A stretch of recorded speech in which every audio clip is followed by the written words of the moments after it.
So naganap na nga po ang inaabangang pagbabalik ng former Unified Welterweight Champion Errol Spence Jr. kontra sa kapwa former World Champion Tim Tszyu. Sa laban na ito ay nagpakita naman sana ng buong tapang si Spence, kung saan maaga itong naging agresibo sa laban at nagpakawala ng napakadaming suntok sa bodega. Pero kapansin-pansin nga po na malayong-malayo na ang bersyon ng Spence na ito kumpara sa minsang naghari sa welterweight division. Madalas po kasing wala sa balanse ang mga binti nito at mabilis na ding maubusan ng gasolina. Kaya habang tumatagal ang laban ay humihina na ito. Habang si Tim Tszyu naman ay maganda pa rin ang kondisyon. Bukod dyan ay bawat suntok na pinapatama ni Tim Tszyu ay talagang nayayanig si Spence. Dahilan kung bakit sa bandang huli ay nakuha ni Tim Tszyu ang panalo via lopsided unanimous decision. Ang maganda naman dito para kay Spence ay dahil kahit hindi na siya katulad ng dati ay hindi pa rin siya nagawang pabagsakin ni Tim Tszyu. Matapos po maging undefeated ni Spence sa unang 28 na laban niya, ay nanggagaling na siya ngayon sa dalawang magkakasunod na talo. Dumayo naman si Terence Crawford ng Australia upang ipakita ang kanyang buong suporta kay Spence. Sa kabilang banda naman mga idol ay agaw eksena naman nga po ang anak ng boxing legend Fernando Vargas Sr. na si Amado Vargas matapos itong sumabak sa bare knuckle boxing sa kauna-unahang pagkakataon kanina lamang. Sa round 1 pa lamang po kasi ng laban ay makikita natin na medyo may pasimpleng tulak ng binte na ginawa ang kanyang katunggalin na si James Springer, na siyang dahilan kung bakit nahulog sa lona si Vargas. Pero binaliwala lang po ito ni Vargas at sinayawan na lamang upang maiwasan ang mapahiya.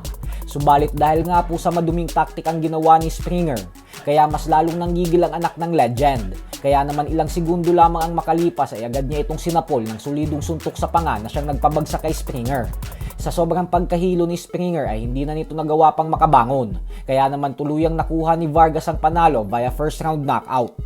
Samantala, naganap na din nga po ang official and final weigh-in kanina lamang para sa inaabangang pagbabalik ng Puerto Rican former world title challenger na si Edgar Berlanga at ng pambato ng Canada na si Steven Butler.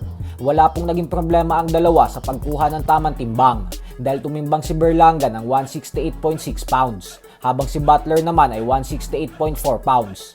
Para naman po sa mga nagtataka kung bakit sobra ang kanilang timbang sa 168 pound limit ng super middleweight division ay dahil pinapayagan po yan sa boxing kung wala namang titulong nakataya. Basta wag lang susobra ng 2 pounds, pwede yan, depende sa hatol ng komisyon. Ganun pa man ay excited nang magbalik si Berlanga sa ibabaw ng lona mahigit isang taon magmula ng huling beses siyang lumaban, kung saan nalasap niya ang masaklap na pagkatalo sa kamay ng WBO World Champion Hamza Shiraz. Aminado po si Berlanga na nagkulang siya sa disiplina at lumaki ang kanyang ulo ng dahil sa kasikatan na tinatamasa niya, dahilan umano kung bakit siya natalo sa huling laban niya.